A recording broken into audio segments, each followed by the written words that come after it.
मक्खनदीन की मौत के बाद कठुआ में गुजर बकरवाल समाज के लोग डरे हुए हैं, खौफ का माहौल है।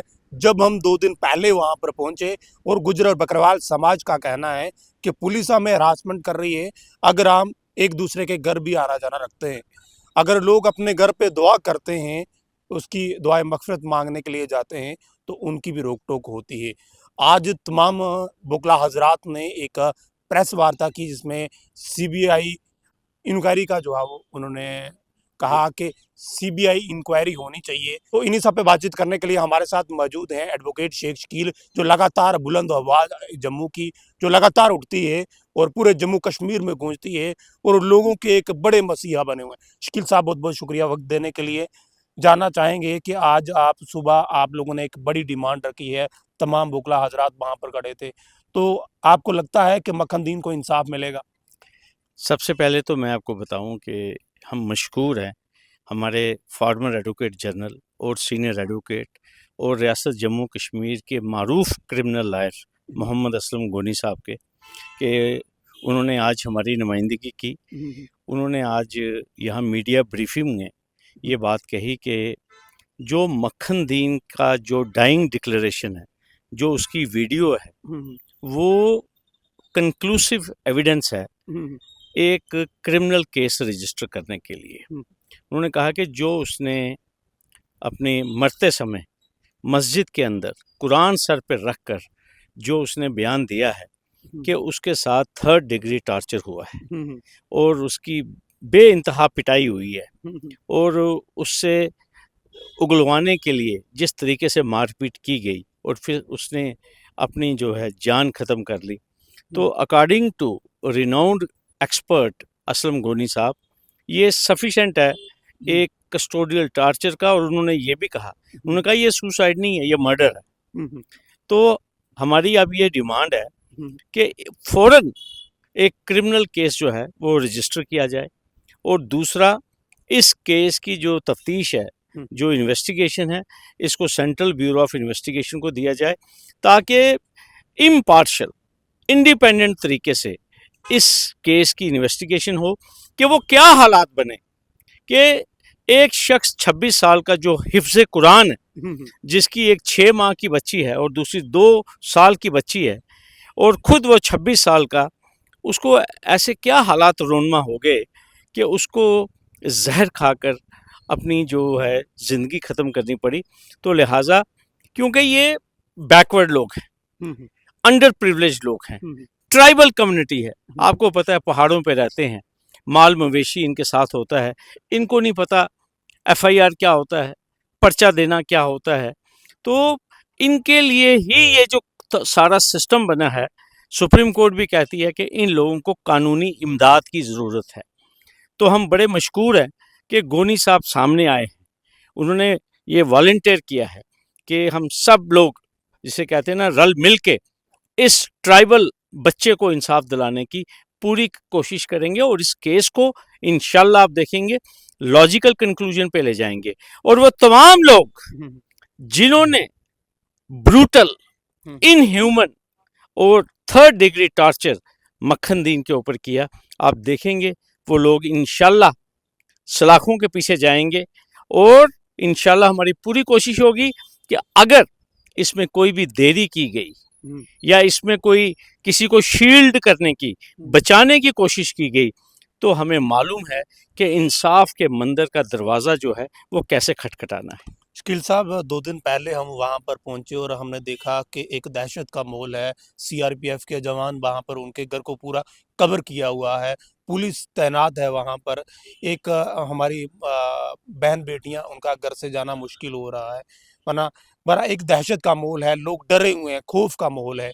वरना जब परिवार से हमने बात की तो परिवार का कहना था कि 2006 में इनकाउंटर में मेरी माँ मखनदीन की माँ को भी जो है वो शहीद कर दिया था, जहाँ वो अपने डोक में माल मवेशी के साथ जाते थे।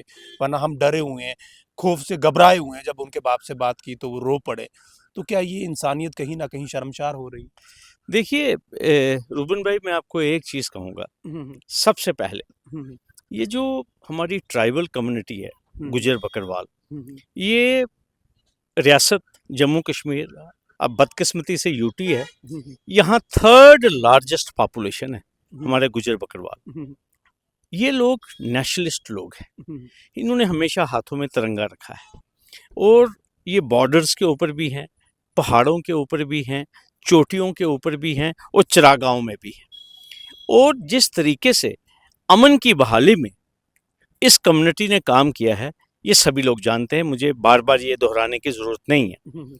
लेकिन जब से ज़िला कठुआ में ये राकेश मिन्हाज साहब डिप्टी कमिश्नर आए हैं और ये जो शोभित सक्सेना साहब हैं आईपीएस, इनको रात को जो इलीगल माइनिंग होती है ना वो नहीं नज़र आती है, लेकिन ट्राइबल कम्युनिटी को, माइनॉरिटी को हरास कैसे करना है, विक्टिमाइज कैसे करना है, टॉर्चर कैसे करना है, ये इनका एक लगता है कि जैसे कोई इन्होंने ये असाइनमेंट पकड़ी हुई है और किसी एक पर्टिकुलर या मुझे लगता है सोच को ये खुश कर रहे हैं। और आप ये देखिए, मैं बार बार एक चीज़ कहता हूँ कि क्यों ये डिप्टी कमिश्नर कम्युनल है और ये क्यों ये एडमिनिस्ट्रेशन सारी कम्युनल है। वो इसलिए कम्युनल है कि ये एक विशेष समुदाय को टारगेट कर रही है। आप देखिए कठुआ में ज़मीन, ये जो एविक्शन ड्राइव के चक्कर में 1 लाख कनाल से ज़्यादा सरकारी ज़मीन जो है वो कब्जाई गई है, 1 लाख कनाल से ज़्यादा।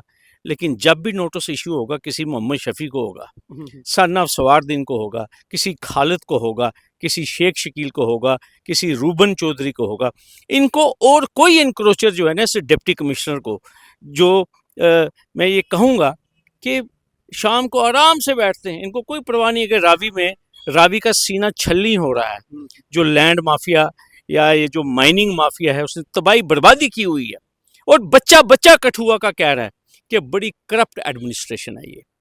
लेकिन अपने आकाओं को खुश रखने के लिए और प्राइम पोजीशनों पे बैठने के लिए ये एक पर्टिकुलर समुदाय को टारगेट कर रहे हैं और उनको कह रहे हैं कि देखिए हम कैसे इनको कठुआ से भगाएंगे।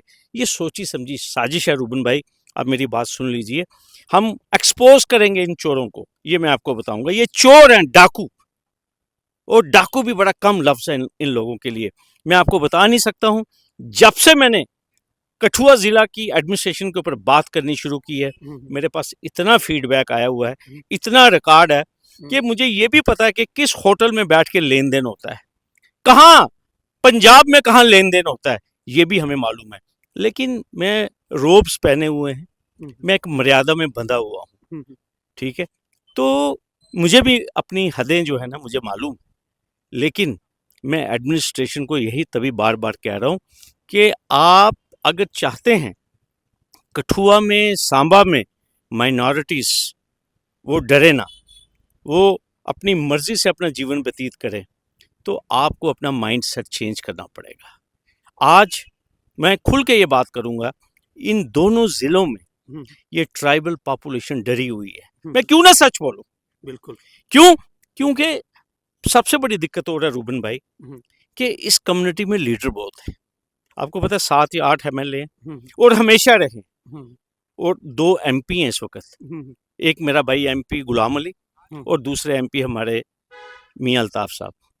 खुल के क्यों नहीं बात कर रहे, सामने क्यों नहीं आ रहे?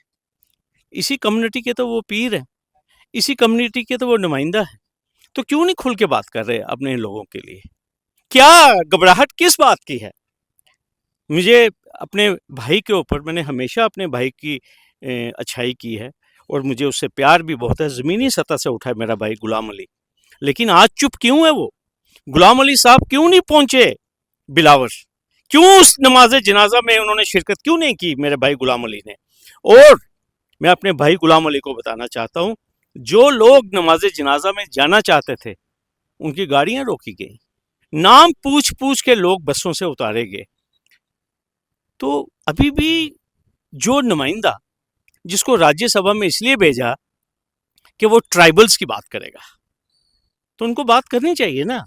तो मेरी गुजारिश मियां अल्ताफ साहब से भी है, मुझे बहुत रिगार्ड है उनका, बड़ी रिस्पेक्ट है, और ट्राइबल कम्युनिटी के वो पीर हैं, ठीक है, बहुत बड़ा रुतबा है वांगत दरबार का। मेरी उनसे गुजारिश है, अल्ताफ साहब कुछ बोलिए, अवाम आपकी तरफ देख रही है, मैं कोई गुज्जर लीडर नहीं हूँ, ना मैंने कोई वोट लेने हैं गुज्जर कम्युनिटी के। आपको लगता है रूबन भाई मैंने कोई इलेक्शन लड़नी है या मैंने कोई गुज्जर कोटे से मैंने कोई कॉन्स्टिट्यूशनल पोजीशन लेनी? मुझे नहीं लेनी है।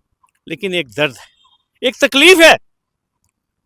तकलीफ की इस बात की कि एक वो कम्युनिटी जो सादा है, जो शरीफ है, आज उसको मार्जिनलाइज किया जा रहा है, उसको हम अंग्रेजी में कहते हैं पुश टू वॉल किया जा रहा है।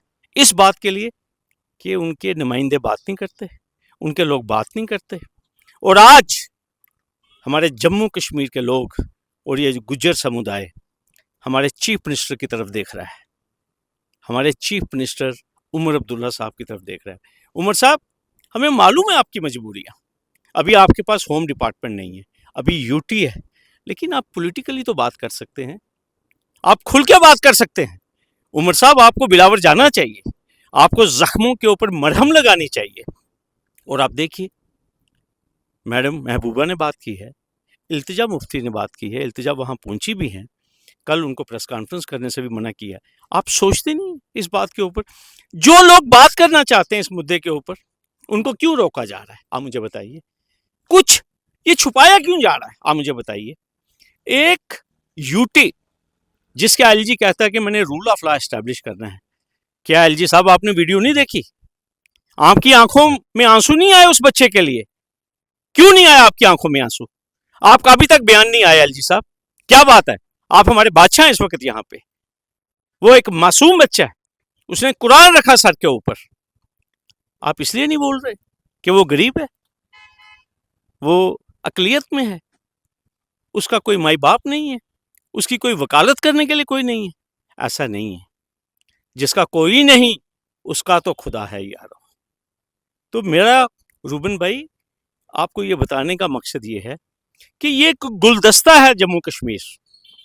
कहीं पे मुस्लिम ज़्यादा है, कहीं पे हमारे हिंदू भाई ज़्यादा है, कहीं पे हमारे सिख भाई हैं, लेकिन हम सभी इकट्ठे मिलकर रहते हैं, इकट्ठे फेस्टिवल मनाते हैं। और आपको मालूम है क्या पॉजिटिव रोल प्ले किया हमारे एमएलए बनी ने, डॉक्टर रमेश्वर ठाकुर ने? आप देखिए, हर एक के दिल से उनके लिए दुआ निकल रही है। ठीक है, उन्होंने जिस तरीके से स्टैंड लिया मक्खन दीन के फैमिली के लिए, मेरा मन करता है कि उनको सलाम पेश करो। तो इमीडिएटली क्रिमिनल केस रजिस्टर होना चाहिए और मक्खन दीन के परिवार को इंसाफ मिलना चाहिए। और ये मैं आपको एक चीज और कहूंगा, अगर आज अगर हमने मक्खन दीन के लिए रूबन भाई आवाज बुलंद नहीं की तो फिर किसी की भी वारी आ सकती है, ये मैं आपको बताऊंगा।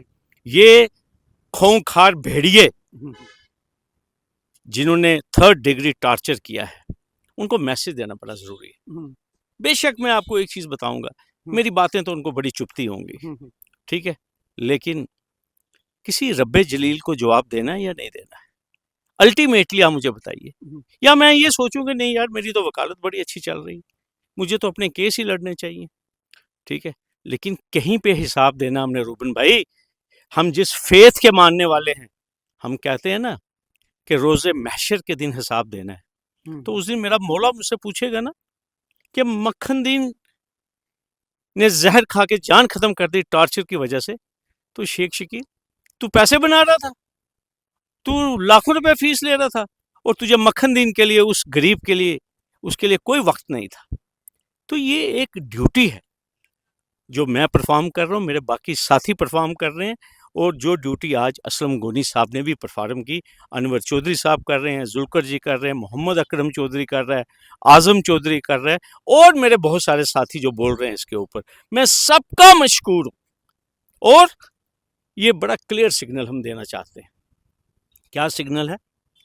हमने जस्टिस दिलवाना है मक्खन दीन को और उसके परिवार को। ये कोई लाशों के ऊपर कोई सियासत नहीं है, हमने कोई वोट नहीं लेने।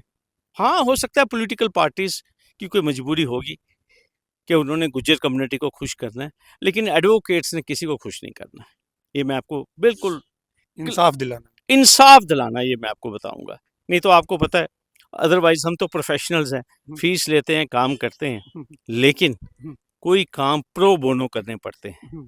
ये मैंने को फिर कह रहा हूँ कि जो हमारे कॉन्स्टिट्यूशन की रिक्वायरमेंट है कि वीक अंडर प्रिविलेज्ड और जो ट्राइबल कम्युनिटी है उस कम्युनिटी को एक्सेस टू जस्टिस प्रोवाइड करना तमाम एडवोकेट्स का और जुडिशरी की ये ड्यूटी बनती है। शुक्रिया। ये तमाम बातें हुई और मक्खनदीन को इंसाफ दिला कर रहेंगे, ये कहना है एडवोकेट शेख शकील का। और जम्मू कश्मीर की तमाम जितने भी वोकला हजरात ने आवाज़ उठाई है, वो लोग अब इंसाफ चाहते हैं और इंसाफ लेकर रहेंगे, ये शेख शकील का कहना है। आप लोग जानते हैं, ये चेहरा वाकूबी जानते हैं कि अगर पीछे पड़ गए तो अब इंसाफ मिलेगा मक्खनदीन की फैमिली को, चाहे थोड़ा सा इंतज़ार क्यों ना करना पड़े। ये खास रिपोर्ट जम्मू से आप देखते रहे जेके यूटी अपडेट।